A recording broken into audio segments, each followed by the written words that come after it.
Good morning, good afternoon, good evening to East Central Missouri and the world, and welcome to the James Strong Show podcast number 346. Thank you for joining us. Thank you for making us a part of your day. I appreciate it. This podcast was recorded on the morning of Saturday, January the 13th, from the James Strong studio in Western St. Charles County. A Saturday morning podcast. Haven't done one of those in a while. I've been spending Saturday mornings working on the Jaguar, but it was 13 degrees this morning, the high of 19. Last week, when we worked on it, the high was 39, and it was cold. Okay, if it was cold last weekend, and the high was going to be 20 degrees colder, simple math told me it's probably going to be real cold this weekend. So no work on the Jaguar this weekend. So we have the podcast on a Saturday. Today's essay is cause and effect. And cause and effect is a thing that it's a real thing. It's always been a real thing. It's something I've always looked at. Kind of a, hey, look, if you do this, that's going to happen. If you do that, this is going to happen. And while sometimes there's luck, sometimes there's karma, sometimes the ball just bounces a different way, usually, if you do a certain amount of things, things are going to turn out a certain way, okay? And there are a few things in today's news that are just that, cause and effect. And so the essay concentrates on three different things. It concentrates on, and you think none of them have anything to do with one another, but they're all related because they all, if you look at it, it's cause and effect. There's no surprise to any of this. Some people are just, they're throwing up their arms saying, I can't believe this happened. But after you peel back the onion, you can see that it's a simple case of cause and effect. The three examples: the MyPillow guy, China's car sales, and the work from home phenomenon. Those three things have a big cause and effect. And we'll discuss that later on in the podcast. But first, had the first trip of 2024 this week. It was a big trip. Quite often, my first trip of the year is a big trip. And this was a trip, golly, it was a Monday through Friday trip. I left the house at 4:15 on Monday morning. I got home at 6:30, closer to 6 o'clock, I guess, between 6 and 6:30 on Friday afternoon. So a long, long trip. Monday, flew from St. Louis to Salt Lake City by way of Dallas. Saw a customer about an hour and a half away, went back to the hotel, went to bed, went to sleep. Woke up the next morning for another 6 o'clock flight, this time to Phoenix, Arizona to see a customer. Stopped at the airport, took an Uber to see the customer, saw the customer, helped them out, took an Uber back to the airport, and flew to Los Angeles. Wednesday morning, got up not quite so early to see customers in Los Angeles and the whole Southland area. Drove to San Diego. Got up at not too terribly early on Thursday morning, drove down into Tijuana, actually drove to the border and walked and took a cab into Tijuana to see customers. Came back, woke up Friday morning, went to the airport, had flight delays because no bad weather in San Diego, no bad weather in St. Louis. So you think, well, why would you have flight delays? Well, a part broke on the car, in fact, or on the plane, I should say. And it was interesting because the pilot came on and said, look, we have a problem here. We have a hydraulic leak. We're going to have a mechanic look at it to see if the leak is bad enough to warrant a repair. We'll be back with you in about 10 or 15 minutes. Anytime the pilot says, yeah, we've got a hydraulic leak, but we're not sure if it's bad enough to affect the flight. Yeah, it's going to be bad enough to affect the flight. And it was. They had to replace a part that took a couple hours, didn't get into St. Louis till later. But that's okay. That's what happens, okay? All in all, with bad weather, planes being what they are, the flights aren't, they're pretty much on time most of the time. At least I've found, at least my flights. So I'm not complaining, just stating, but a big week on the road this week. There was also some news that came out of Russia that is James Bond-esque, okay? Okay, so all you James Bond fans, you can rejoice because there's a little snippet of bondage, whatever you'd call it, that has made a comeback. No, we haven't chosen the next James Bond. In fact, no, it hasn't even been announced what the name of the next movie is. I mean, there's nothing that's been announced concerning the next Bond film. However, there is a Bond term that has been revitalized. Not by Barbara Broccoli, who owns the franchise, but by Vladimir Putin. Yet Vladimir Putin has brought back SMERSH, Death to Spies. Now, what is SMERSH? They touched on it briefly, I think, in From Russia with Love.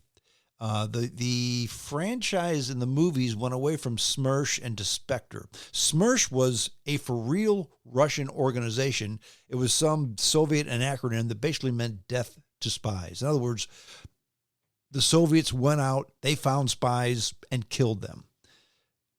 SMERSH was gotten rid of before the Cold War was done, but Vladimir Putin, who loves Joseph Stalin, who initiated SMERSH, has reinitiated SMERSH. Death to Spies. Who's going to run SMERSH? Why, I think it's obvious. Ernest Stravo Blofeld. Actually, I'm not sure about that second part, but SMERSH is a real thing nowadays, once again. Okay, let's get to the essay. Cause and effect. 3 stories in the news this week that are perfect examples of cause and effect. And the first one has to do with conservative activist and MyPillow owner Mike Lindell. You see his ads on Fox News and a whole lot of other places. In fact, up until recently, you saw his ads on Fox News. Well, I saw things on social media, and these were from people that I would consider the far right crowd, the crowd that just is very reactive, and they don't even look into a story before they blow everything up. If you're a fan of Fox News and are watching Fox News, you'll see that you've not seen MyPillow ads on Fox recently, okay? Why do you think that is? Well, if you read some of the far right's reasoning, just because, well, Fox has canceled Mike Lindell, okay? Nah, that's not exactly what happened. In fact, MyPillow, the betting company that was founded by conservative activist Mike Lindell, has long been a prominent sponsor for Fox News. Its commercials have kind of been woven into the fabric of the network's programming over the past 10 years or so. But apparently the partnership has hit a wall. In fact, yesterday, Lindell announced that on Steve Bannon's podcast that the company's media buying agency was told this week that the network would no longer accept MyPillow advertisements. Now, Mike Lindell told the Washington Post they got no explanation for the decision, but he thinks it's connected with his hiring of former Fox News host Lou Dobbs to anchor his show on the website frankspeech.com. Dobbs' first guest on Monday was former President Donald Trump. That's what the far right is saying is the reason to. That's not exactly what happened. But because a person with knowledge of the situation who wanted to remain anonymous spoke on the condition they wanted to remain anonymous because they didn't want to hurt anybody's relationship. But they said that the partnership hasn't been canceled, but it's been paused, as they put it. Why? Because Mike Lindell has failed to pay for his ads since August. He's not paying for the ads. He's not paying his bills. So Fox said, you kind of got to make some payments if we're going to go ahead and put your ads on the air. Now, this person added that Mr. Lindell is not banned from advertising on the network. A Fox News spokesperson mentioned. Lindell hotly denied this assertion that he doesn't pay his bill. He says, of course the company pays for its ads. Quote, Lindell said, I just checked and we paid them $4 million for ads in December alone. So your sources are false. So try again.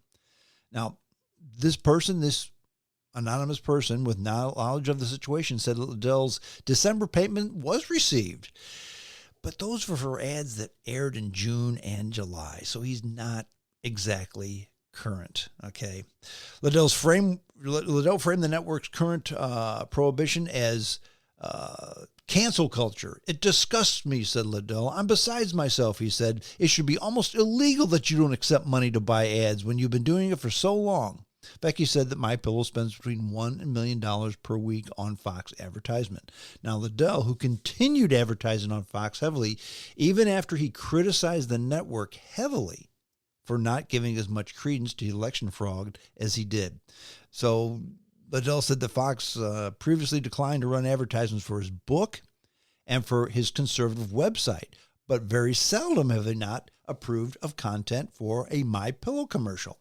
In fact, there's not been a MyPillow ad on Fox since, in fact, all this month. The last one appeared on December 18th when 3 MyPillow ads ran.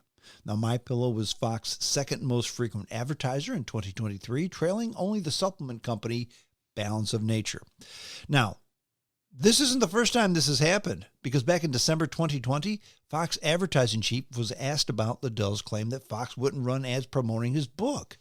A Fox spokesman said, yeah, we didn't reject his ad, but that MyPillow needs to pay Fox's price for political advertising, since the ad looked like more of a Trump campaign than a book ad.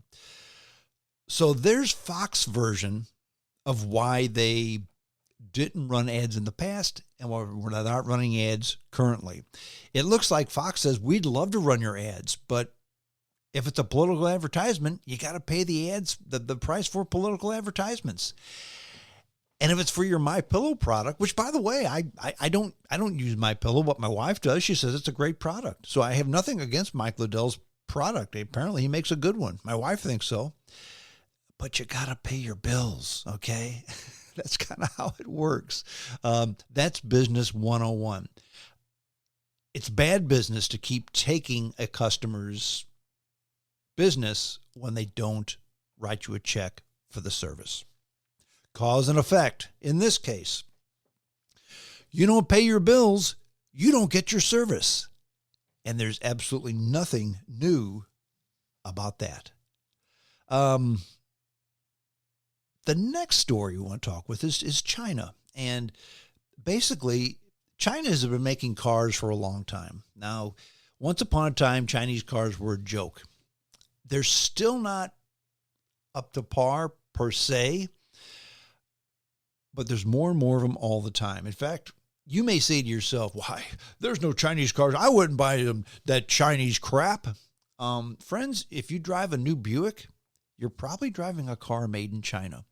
In fact, there are very few Buicks that are made in the U.S., maybe one or two. Most of them are made either in China or in Korea by Daewoo. All right. That's a Buick. Don't take my word for it. If you've got a Buick that's less than 2 years old, open up the driver's door and look inside. It'll tell you where it's made. Okay. Probably not Detroit. Okay. So that's been going on for a long time. And I'll be very honest. Once upon a time, absolutely everything that was made in China was garbage. Their stuff is getting much better. It has to, because nobody will buy it if it's garbage, and their prices are going up. The cheap stuff doesn't come from China anymore. But as far as cars go, China's automotive industry is rapidly expanding its presence across the globe and disrupting the dominance of traditional legacy automakers. In fact, China is expected to emerge as the world's leading auto exporter, or actually did in 2023, dethroning Japan. Now, China's vehicle exports have hit a record full year 2023, solidifying its status as a formidable force in the global automotive arena. Now, in 2022, China ascended to be the second largest automotive exporter, overtaking longstanding number 2 exporter Germany. Within the initial 6 months of 2023, it not only maintained but exceeded its lead, claiming the title as the world's largest exporter of vehicles, unseating longtime leader, Japan. Now, in 2023, China's overseas vehicle sales reached 5.26 million vehicles. And that's according to the China Passenger Car Association. And really, nobody's disputing that. Now, this figure is about 1 million more than exports of made in Japan cars. In fact, per Japan's official data, the country shipped just under 4 million vehicles in the first 11 months of 2023. So they're 1 million behind. How did this happen? And how did it happen so quickly? And how did they do it with not really doing much in the American market? Sure, there's Chinese cars here. If you've got, like I said, if you have a Buick, there's a good chance that's come from China. Some Volvos are made in China, okay? Volvo is it's a Chinese company. They bought Volvo some time ago, and some of their cars are made in China. But, you know, some Buicks, some Volvos, that's still not millions of cars. How did this happen? What's behind this? Believe it or not, it's the Russian-Ukraine war. And you think to yourself, well, how does the Russian-Ukraine war have anything to do with China becoming the number one car exporter?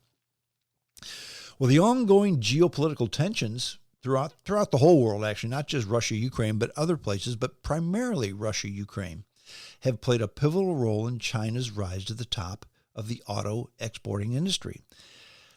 Russia's shift from Western suppliers to China for various goods, including automobiles, has significantly boosted China's trade with Russia, exceeding $200 billion.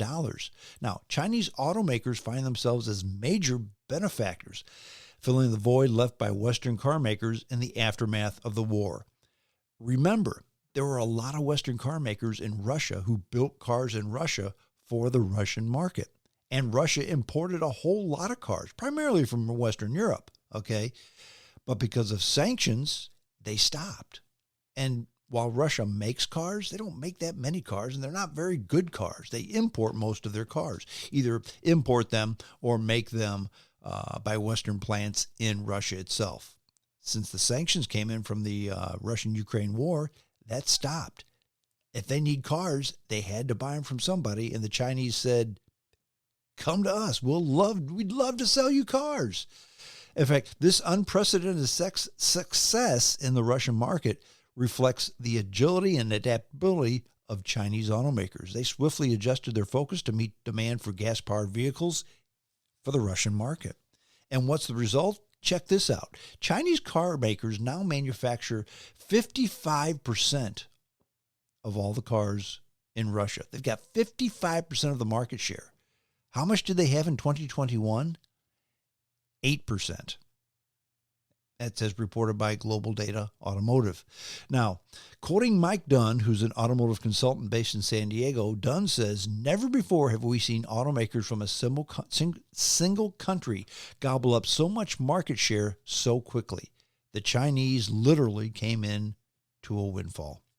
Now, how does this story, what does cause and effect have to do with this story? Well, remember back in the Great Recession, and the sales of cars just plummeted. And after several years of that, many of the experts said, you know what? There's going to be a big resurgence in car sales soon. And around 2011, 2012, it happened. Because the United States needs to sell so many new cars a year to keep current. And they were way behind those numbers for about 3 or 4 years. So what happened? Cause and effect. We need cars. They made them. Okay. They stopped buying cars for a while, but they had to buy them cars because if the car breaks for so long, you can only patch it up so long, then you got to buy a new one. Okay. And this whole cause and effect, like the Russian market. Okay. Yeah, there's some Russian cars and they buy some Russian cars, but primarily foreign car makers manufacturing cars in Russia supplied cars for Russia. Their economy is not the greatest, but it hasn't fallen apart like the West thought sanctions would do. So there's still a very strong market in Russia for automobiles. And basically, there's 2 people to buy them from. Russian companies within Russia and China. And the Chinese filled the void. There's cause and effect. if the Western cars companies aren't going to build cars for the Russian market, somebody else has to, because they're going to get cars. And the Chinese stepped right in. Example number 2 of cause and effect. Now, number 3, cause and effect. Working from home. Look, I'm not going to lie. I'm an old man, and I'm not a big fan of the whole work from home thing. Are there places where some people can work from home? Absolutely. Full time. Sometimes it works. Sometimes it does. And I'll give you the perfect example. If you book through Hilton, or if you use Hilton hotels and you need to call their 800 line, you're probably going to get somebody who works from home. And one time I had a problem, and the lady helped me out a lot. And then she just said off the cuff, "I'm looking at your zip code. Where do you live?" I said, "Lake St. Louis." She said, "I live in Wentzville, the town right over." I said, "Well, I thought you guys were in Dallas." And she laughed. She says, "Well, yeah, that's where the call center is, but very few people work from the call center." I said, "Well, how does it work?" She said, "Look, you get a job with Hilton. You go to the call center for a few weeks, and you work in the call center. They train you. And if you like them and they like you, they set your home up. And basically, when the phone rings, you're in a rotation. You pick it up, you're on the computer, you take care of stuff." Something like that works out perfectly. Helplines, all kinds of stuff can work. Work from home can be just fine. Other jobs, not so much. In fact, for a while, remote workers seemed to have it all. They could have elastic waistbands. They could, just basically work in their pajamas, no commute, better concentration with less distractions, maybe. And you could also do laundry in between phone calls, okay? Now, there's new data, however, that shows that fully remote workers are falling behind in one of the most prized and important aspects of the career. And actually, this hasn't come to fruition until recently, because it takes time for this to happen. What is the one aspect that work from home people are falling behind in? Getting promoted. And think about it. Over the past year, remote workers were promoted 31% less frequently than people who worked in an office, either full-time or on a hybrid basis. So we're talking about exclusive work from home people. That's according to an analysis of 2 million white-collar workers by employment data provider Live Data Technologies. Now, remote workers also get less mentorship, a gap that's especially pronounced for, get this, women, according to the research. Now, of employees working full-time in an office or on a hybrid basis, 5.6% received promotions at their organizations in 2023, according to Live Data, versus 3.9% of those who work remotely. So if you work in an office at least part of the time, you got a better chance of getting promoted. Now, according to Nick Bloom, who's an economist at Stanford University, he says there's some proximity bias going on here. Now, Mr. Bloom studies remote work and management practices, and he studies the challenges facing remote workers. In fact, he calls it discrimination. I call it something else, but he calls it discrimination. In fact, in the 4 years since the COVID-19 pandemic upended the way Americans work, forcing companies and employees alike to grapple with what it means to collaborate, become a leader, and become part of the rank and file, employees have engaged in a tug-of-war over the return to office efforts. In fact, while many workplaces have adopted hybrid policies or reverted to a fully working in the office approach, about 20% of employees with college degrees or higher still work on a fully remote basis. That's according to December data, which is just last month, from the Census Bureau and the Bureau of Labor Statistics. Now, why should it matter? Is there discrimination going on? I don't think so. Who says so? Well, listen up.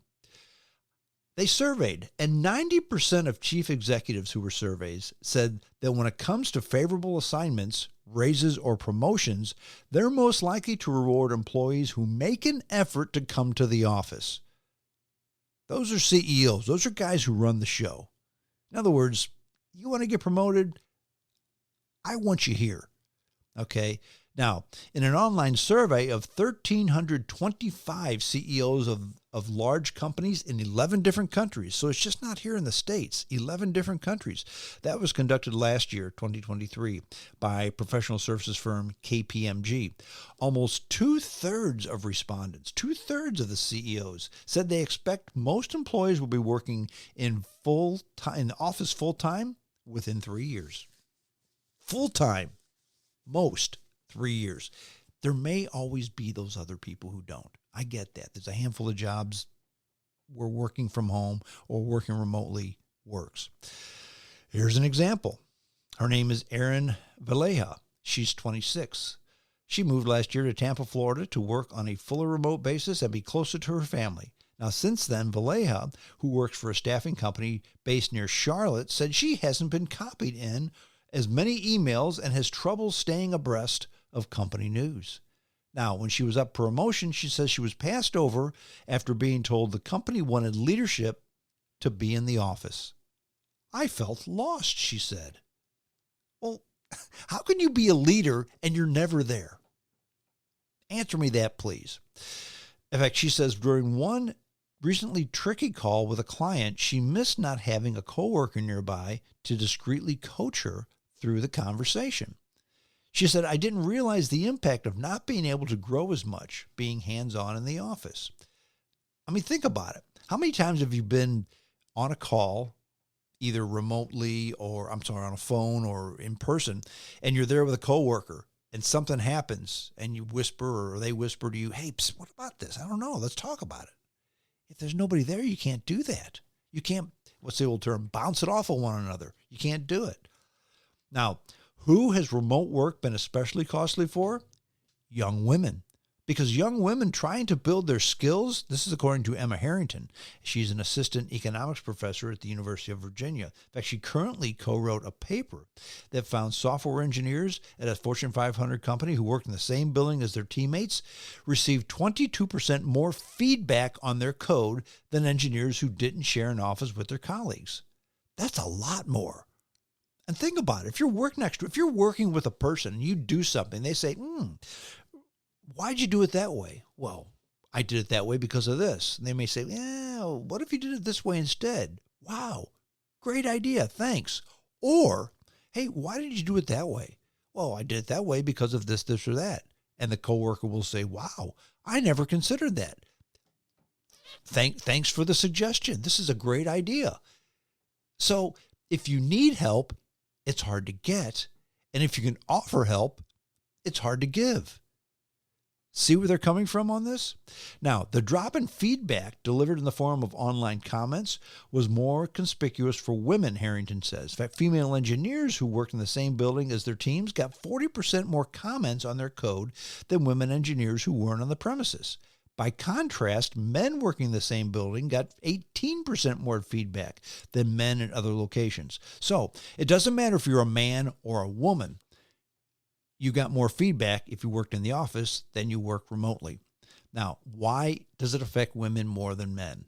Doesn't really say in the article, but I have my own opinion. And here's what I think it is.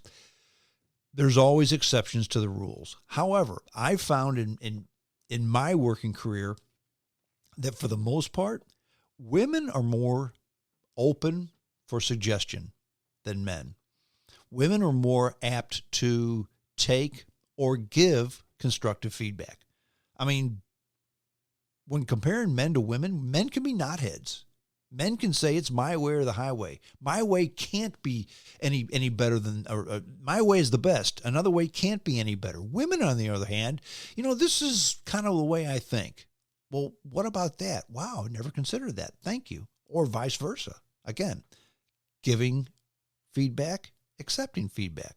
My experience has been women are better at that two-way communication street than men, and if I'm right, that just goes to prove that, okay, women are going to have more advantage being in the in-office situation than men because they're more receptive to get feedback. And if you're in the office, You can get more feedback than if you're sitting at home in your jammies, okay? Now, some women, or some workers, I should say, who aren't required to do their jobs on site say they're opting for the office anyway. And they understand what's going to happen. In fact, Marilyn Rodriguez, she lives in Sacramento, California. She's 130 miles from her company's Silicon Valley headquarters. And she still goes in twice a week. She leaves her house at 4 a.m. to beat the traffic and gets to the office 2.5 hours later. So twice a week, she drives 5 hours to and from work. Why? She says, because I'm a little earlier in my career. In other words, she's just starting out. She's only 30. But I feel like it does benefit me to show up. She's a technical account manager with Ignite. They're a software company in Mountain View in the Bay Area. She also added that she enjoys collaborating face-to-face. She learns more. In fact, I definitely have a lot more FaceTime with leadership this way, so they see that she's there, okay? And as the white-collar job market has tightened recently, blue-collar too, but most blue-collar people don't have the option to work from home. As the white-collar market has tightened, more company leaders have been vocal about the need to show up in person. With high-profile employees like Meta Platforms and Google, they're calling for workers to come back to the office at least several days a week, if not full-time. Now, Ignite, they use badges to track attendance in several of their offices and have asked employees within a 50-mile radius of its office to come in 3 days a week. The company says that 46% of its more than 1,000 workers are assigned to offices. The rest, they're remote. People may not like it, but I can't build a company by playing to the lowest common denominator. Now, who says that? Vineet Jain.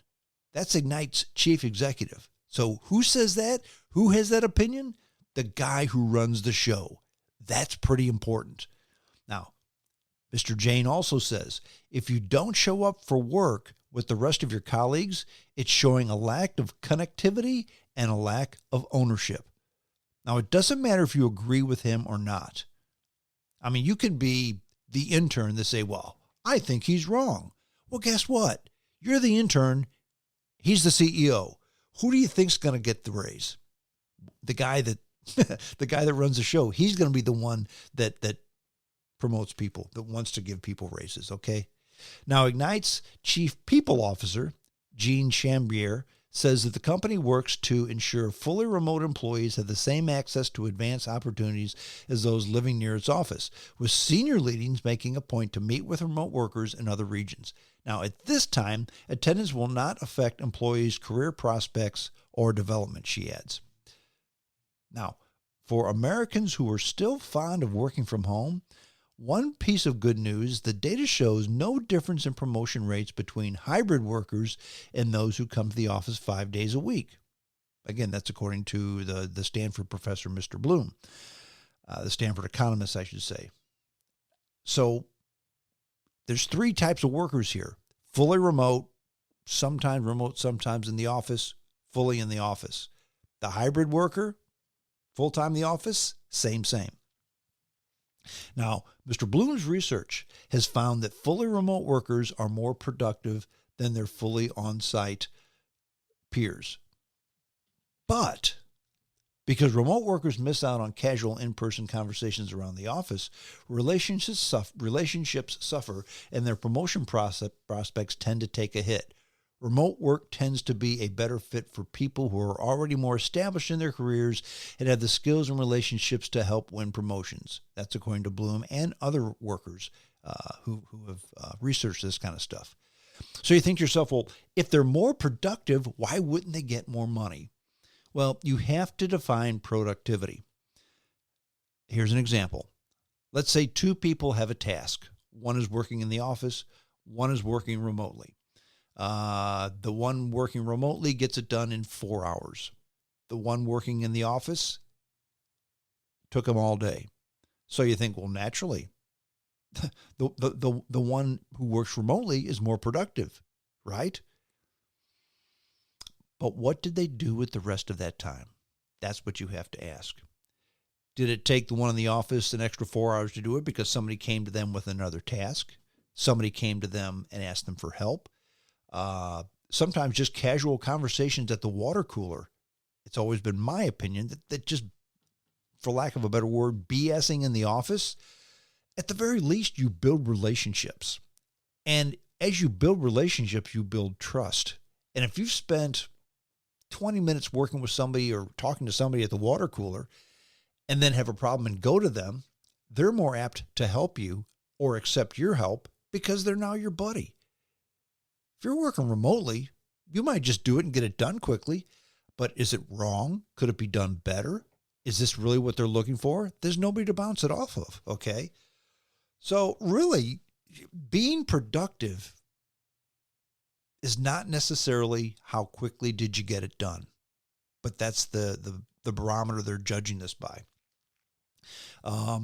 If you go to Golden Corral, you're going to get your steak served quicker than if you go to Ruth's Chris. But when the steak is served, they're not the same thing. See what I'm getting at?